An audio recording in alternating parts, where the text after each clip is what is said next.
Nace el día, muere la noche. El sol se alza imponente, más allá del horizonte. ¿Es verdad que eres hijo del viento del este? ¿O es más cierto que otros ojos, en otros tiempos, te vieron coronar el cielo, en el país de Hesperia, aquel lugar desolado del poniente, donde habitan las sombras de los antepasados?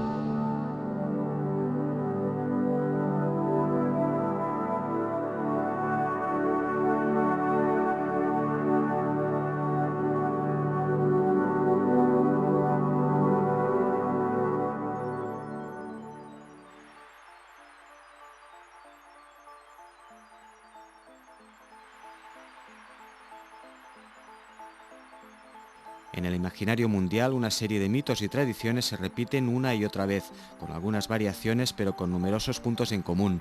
En las tradiciones nórdicas y griegas, en la mitología sumeria y en el Génesis hebreo encontramos referencias similares, entre ellos el paraíso primigenio, el diluvio, el mito de Babel o el Éxodo. En la mitología mesoamericana, andina, védica, china o polinesia se vuelven a repetir las mismas constantes, en ocasiones con asombroso grado de similitud. Todos estos corpus míticos aluden a una era de asombrosa antigüedad en la que se produjeron determinados acontecimientos que marcaron un antes y un después en la evolución del ser humano en la Tierra. Las más conocidas tradiciones en el mundo occidental son, por supuesto, las que podemos encontrar en el Génesis hebreo y en el mito platónico de la Atlántida. El relato del Critias y del Timeo de Platón indica que en el año 590 a.C. el sabio griego Solón fue informado por parte de un sacerdote egipcio de que 9.000 años antes de esas fechas, es decir, hace unos 11.600 años, se había producido una guerra entre el Imperio Atlante y una coalición de naciones liderada por Atenas. De acuerdo con la descripción de Platón, la Atlántida era una isla feraz, con ríos de agua caliente y fría, de clima subtropical y poblada de elefantes, caballos, toros y todo tipo de frutos y recursos vegetales y minerales que aseguraban una vida cómoda y rica a sus habitantes. Durante muchas generaciones, los atlantes, habitantes de aquel mítico país, obedecieron las leyes divinas y se comportaron con gran virtud. La Atlántida se hizo muy próspera y poderosa. En ese entorno físico tan favorable construyeron una gran ciudad que Platón describe con cierto detalle, siendo la capital de un extenso imperio. Pero con el paso del tiempo su inicial naturaleza divina se fue diluyendo en una mortal naturaleza humana y las virtudes iniciales fueron sustituidas por vicios. Según algunas versiones, su empleo de la magia supuso la ruina para ellos y para el mundo. En ese momento, Zeus, conociendo la situación, convocó un consejo de los dioses del Olimpo y decidió exterminar el país de los atlantes hasta que no quedara rastro de él. De este modo se produjo un gran cataclismo que en el plazo de un día y una noche acabó con la isla sumergiéndola en el mar. Cuando la Atlántida desapareció, su lugar fue ocupado por una ciénaga intransitable para los navegantes. Este es el relato abreviado del mito. Al contrario de lo que se suele afirmar, Platón no fue el único autor que informó de esta mítica isla continente.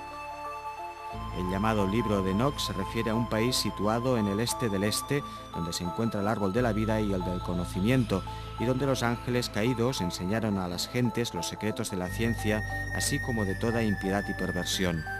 Los chinos hablan de la residencia de los inmortales, situada en una serie de islas al sudeste, donde se puede encontrar la celestial ciudad del Jade, el elixir de la inmortalidad y la suave bebida que otorga la secreta verdad. Muchos autores clásicos como Teopompo, Herodoto o Diodoro Sículo aluden asimismo a este reino al que otorgan diferentes denominaciones.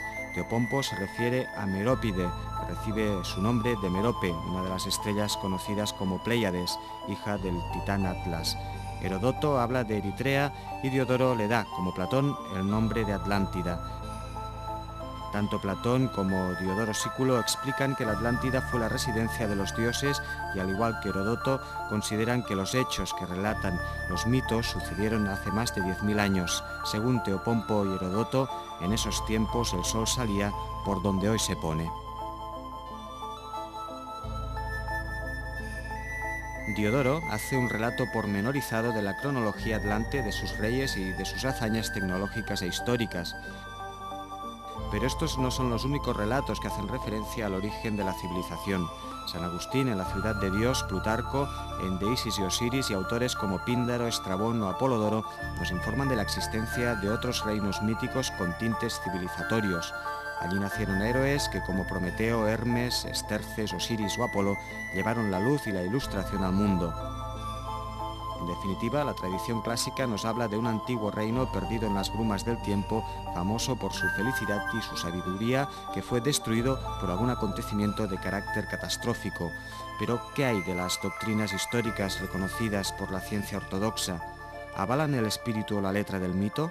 En absoluto, la historiografía oficial afirma categóricamente que en los tiempos en los que, según el mito, prosperaría el reino de Atlántida, hace aproximadamente unos 12.500 años, el mundo estaba a punto de salir de las tinieblas de la era glacial. La tecnología permitía al ser humano a lo sumo mantener y a duras penas crear el fuego, vestirse y calzarse con pieles, tallar algunos útiles de piedra o hueso y calcular el tiempo mediante la observación de las fases de la luna.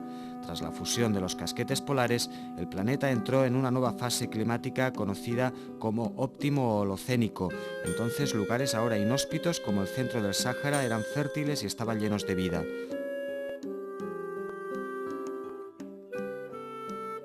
Poco después se establecerían las bases de los orígenes de la civilización. Arthur Gordon Childe llamó a ese cambio tecnológico y social revolución neolítica. Al conocimiento de los ritmos cíclicos de la naturaleza y a la domesticación de los animales y las plantas, el ser humano le debe el nacimiento de la agricultura y de la ganadería.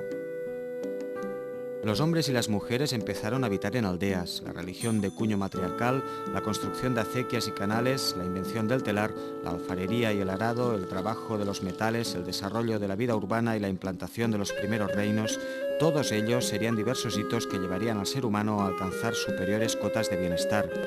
Esta visión esquemática sobre los orígenes de la civilización, tal como la entendemos en Occidente, es por supuesto reduccionista y simplificadora en exceso.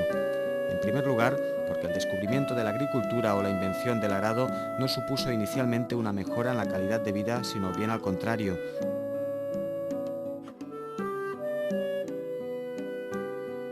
En todo caso, sí que permitieron un incremento de la población por unidad de territorio. En segundo lugar, porque no en todos los lugares del mundo siguieron esta pauta. Algunas sociedades, a lo sumo neolíticas, por lo que se refiere a su tecnología física, como la maya, igualaron o superaron a la civilización europea, por lo que se refiere al conocimiento de la astronomía o al cultivo de ciertas artes intelectuales. Y por último, porque el desarrollo de la civilización en modo alguno tiene carácter lineal, siguiendo una línea marcada por un hipotético progreso continuo y acumulativo.